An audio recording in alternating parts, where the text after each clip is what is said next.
QC Safe Seal para labanan ng human trafficking, inilunsad ng lungsod bilang pagdiriwang sa World Day Against Human Trafficking. Narito ang report mula kay Justin Fabian. Ipinahayag ni Mayor Joy Belmonte na walang puwang ang human trafficking sa Quezon City sa ginanap na World Day Against Human Trafficking. Dinaluhan ng mga ahensya at pribadong sektor ang Anti-Trafficking in Persons Conference upang pagdibayin ang pakikiisa laban sa lahat ng anyo ng eksploitasyon. Opisyal ding inilunsad ang QC Safe Seal na sumisimbolo sa suporta ng mga establishmento sa ligtas at makataong espasyo para sa lahat. Nananawagan ng pamahalaan sa mga hotel owners at operators na makiisa sa kampanya upang pigilan ang human trafficking at OSAEC.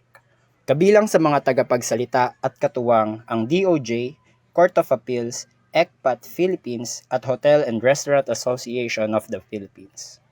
Para sa EuroTV News, ako si Justin Fabian, sumasaludo sa bawat Pilipino.